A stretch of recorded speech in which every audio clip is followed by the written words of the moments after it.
So guys welcome back to your own channel books review. So CICSE board ने class 10th and 12th के board exam जो कि 2023 में होने वाले हैं उसका शेड्यूल जारी कर दिया है। उन्होंने एक सर्कुलर रिलीज करा है अभी से कुछ देर पहले, और उस सर्कुलर में उन्होंने बताया है कि क्या क्या इंस्ट्रक्शंस रहने वाले हैं और क्या शेड्यूल रहेगा एग्जाम का।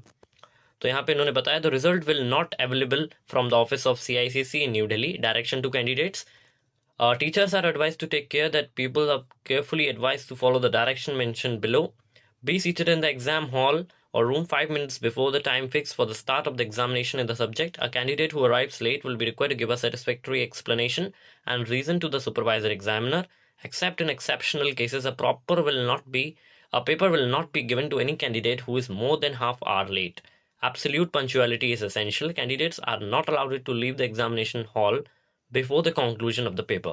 If an examination paper for which you are not entered is handed to you, or if the question indicate that a map or any other stationery should also have been given to you, bring it to the attention of the supervising examiner immediately. Read carefully any general instructions that may be given at the head of a paper that is regarding number of questions that should be attempted. You are advised to answer only that number of questions as mentioned in the question paper. तो काफ़ी बच्चे questions attempt ज़्यादा कर देते हैं। काफ़ी YouTube channels है जो आपको बोलते हैं कि नहीं 5 बोले गए हैं सेक्शन बी में अटेम्प्ट करने को, आप 6 कर आओ। ऐसा नहीं होता, 5 बोले या 5 ही करो। आप 6 अटेम्प्ट करोगे तो आपका ही उसमें लॉस है, आप अपना टाइम खराब करोगे। अगर क्वेश्चन आपने आंसर करे हैं उसमें आप समय दोगे ज़्यादा तो that will be more beneficial for you. On the top of the sheet of the main answer booklet, you are put your signature in the space provided for the purpose. Do not retell or scribble anywhere on the top sheet. Clearly write your UI ID. All entries on the answer booklet are to be made with black or blue ink, point pen, fountain pen. आपको black या blue ball या fountain pen से ही use करना है। काफ़ी बच्चे होते हैं जो कि जेल से लिख देते हैं। जेल से क्या होता है कि कभी कभी जो इंक होती है वो स्प्लिट कर जाती है, जिसकी वजह से आपका रोल नंबर क्लियरली विजिबल नहीं होता। इसलिए आप बॉल पेन को यूज़ करना है, लेकिन आप पेपर जो लिखते हो उसको आप पूरी तरीके से जेल पेन से लिख सकते हो। Right on both sides of the sheet of the answer booklet unless the rubric of the question paper provides this. Do not copy the question. Be careful to use the same system of numbering as that used in the question paper. Black, blue, ball pen, fountain pen for writing your answers, but pencils may be used for diagrams. आप यहाँ पे gel pen भी use कर सकते हो, कोई रोकेगा नहीं। लिखा हुआ है ब्लू बॉल पॉइंट पेन, आप आराम से जेल पेन यूज़ कर लो, कोई प्रॉब्लम नहीं होगी। Bring mathematical and drawing instruments and color pencils for subjects for which they will be needed. The use of any electronic devices, hand, desk, or any other type of calculating machines are not permitted. In addition to the time indicated in the timetable for writing the paper, 15 minutes time is given for reading the questions. तो 15 minute का time आपको questions read करने के लिए दिया जाएगा। Time should not be wasted in writing information that is not asked for, as no marks will be rewarded for it. Do not spend too much time on one question so as to leave yourself no time with the others. यही मैंने आपको पहले बोला। इसके बाद अब हम लोग मेन चीज़ पे चलते हैं। ये यूज़ ऑफ अनफेयर मीन्स है। ये लोग ये चीज़ आप ही पढ़ लेना, है आपके कोई काम की नहीं है। बस आप लोग चीटिंग नहीं करो तो ये काम की नहीं होगी आपके। चीटिंग करने का अगर प्लान है सो ये फिर आपके काफ़ी काम की है। एंड वीडियो में आगे बढ़ने से पहले I want to tell you that अगर अभी तक आप लोगों ने सैम्पल पेपर्स नहीं लगाए हैं तो अब आपको लगाने ही पड़ेंगे। ओसवाल गुरुकुल के 61 सैम्पल क्वेश्चन पेपर शायद आप लोगों के लिए बेस्ट रहेंगे अगर आप लोग अपने बोर्ड एग्जाम में काफ़ी अच्छा स्कोर करना चाह रहे हो। क्यों रहेंगे वो मैं काफ़ी बार वीडियो में एक्सप्लेन कर चुका हूँ, मैं एक शॉर्ट में अभी बता देता हूँ। क्योंकि इसके अंदर आपको वीडियो सोल्यूशन का एक्सेस और आलतू फालतू क्वेश्चंस जो होते हैं put the value get the answer वाले, जो कि क्वेश्चन बिल्कुल ही बकवास रहते हैं, जो कि आप कर ही लोगे, वैसे क्वेश्चंस तो इसमें आपको बहुत कम देखने को मिलते हैं। साथ ही साथ इन्होंने इसमें टारगेट ओरिएंटेड क्वेश्चंस डाले हुए हैं जो कि काफ़ी ज़्यादा बेनिफिशियल रहेंगे आप लोगों के लिए। एंड जो पेपर है वो स्ट्रिक्टली जो आपका स्पेसिमेन क्वेश्चन पेपर रिलीज हुआ था 20 मई को उसके ऊपर बेस्ड है। और oswal.iu का तो एक्सेस इसके साथ आपको देखने को मिल जाता है, जिससे आप ऑनलाइन टेस्ट भी एक्सेस कर पाओगे। और इसके अंदर आपको सभी सब्जेक्ट्स का देखने को मिल जाता है। इस बुक की एक और खास बात है कि इसके अंदर आपको सैम्पल पेपर्स के आंसर्स के अंदर डिटेल्ड एक्सप्लेनेशन देखने को मिल जाता है, जो आपको किसी भी बुक में ऐसे एक्सप्लेनेशन डिटेल में देखने को नहीं मिलता।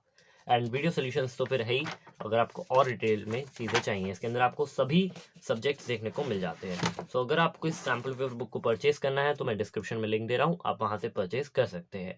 And I totally take guarantee कि ये बुक परचेज करने से आप लोगों के बोर्ड एग्जाम का जो रिजल्ट है वो काफ़ी हद तक इम्प्रूव हो जाएगा। इसके बाद आपको टाइम टेबल देखने को मिल जाता है। तो आपकी जो बोर्ड एग्जाम है वो 27 फरवरी से स्टार्ट होने वाले हैं। मैं भी कुछ दिन पहले मैं स्ट्रैटेजीज़ की वीडियो एक्सप्लेन कर रहा था, तो उसमें भी मैंने बताया था कि आपके स्टार्टिंग ऑफ द मार्च से स्टार्ट हो जाएगा। हो वैसे ही हुआ, 27 फरवरी, एक दिन पहले मार्च की स्टार्टिंग से आपका पेपर स्टार्ट हो जाएगा। तो 27 फरवरी को आपका इंग्लिश लैंग्वेज का पेपर होगा 2 आवर्स का, और ये जो जितने भी पेपर्स होंगे ये आपके 11 AM से शुरू होंगे, कुछ पेपर्स को छोड़ के। देन मार्च 1 को आपको 11 AM से लिटरेचर का एग्ज़ाम होगा। आपको इस बार लिटरेचर और इंग्लिश लैंग्वेज के बीच में एक दिन का गैप दे दिया गया है, नहीं तो पिछले 10 to 12 ईयर से कभी गैप नहीं दिया जाता था। आफ्टर इट आपको कॉमर्शियल स्टडीज़ मिल जाएगा जो 3 मार्च को with 2 days gap, and after it art paper जो कि कोई गैप के साथ नहीं आएगा। देन हिस्ट्री सिविक्स जो कि आपको 2 दिन के गैप के साथ मिलेगा, लेकिन अगर स्टडीज़ और आर्ट के स्टूडेंट नहीं हैं तो आपको इसमें 5 डेज मिल जाएंगे हिस्ट्री सिविक्स में। आफ्टर इट आपको मैथमेटिक्स मिलता है जिसमें आपको 4 दिन मिल जाएंगे। आफ्टर इट आर्ट पेपर 2, और अगर आपके आर्ट के स्टूडेंट नहीं है तो आपका ही फ़ायदा है क्योंकि आपको फिर जियोग्राफी में 2 दिन मिल जाएंगे। आफ्टर इट 14 मार्च को आपको एनवायरमेंटल साइंस देखने को मिलता है, एंड ऑन 15 मार्च आपको सेकेंड लैंग्वेजेस और मॉडर्न फॉरेन लैंग्वेजेस का मिल जाता है, जो कि काफ़ी स्कूल्स में फॉलो नहीं होती है। नॉर्दर्न इंडिया में तो फॉलो नहीं होती और सेंट्रल इंडिया में भी फॉलो नहीं होती। ज़्यादातर ही आपको सदर्न इंडिया में मिलेगी और ईस्टर्न स्टेट्स में मिल जाएगी। आफ्टर इट आपको 17 मार्च को फिज़िक्स का पेपर मिलता है, and if we compare to geography with physics आपको इसमें गैप मिल जाता है 4 डेज़ का, जो कि काफ़ी है। फिज़िक्स में इतना गैप काफ़ी, और हर बार इतना दिया जाता है। आफ्टर इट आपको आर्ट पेपर 3 मिल जाएगा, एंड आफ्टर इट आपको मार्च 20 को केमिस्ट्री का पेपर मिल जाएगा, और इसमें भी आपको 2 दिन का गैप मिलता है। तो इस बार केमिस्ट्री में इन्होंने थोड़ा कम गैप दिया है, हर बार 4 डेज़ का तो गैप रहता ही था।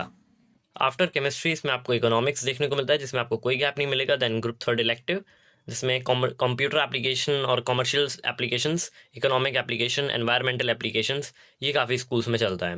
अगर आप इकोनॉमिक्स के हैं तो आपको सिर्फ और सिर्फ 2 दिन मिलेंगे, लेकिन अगर आप केमिस्ट्री के स्टूडेंट थे, इकोनॉमिक्स के मतलब कंप्यूटर साइंस के स्टूडेंट्स थे, इकोनॉमिक्स के नहीं थे, तो आपको इसमें काफ़ी दिन मिल जाएंगे।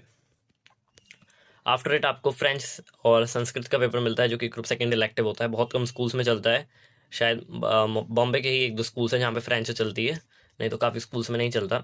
आफ्टर इट आपको art paper 4, and then last में आपको मिलता है हिंदी एंड बायोलॉजी।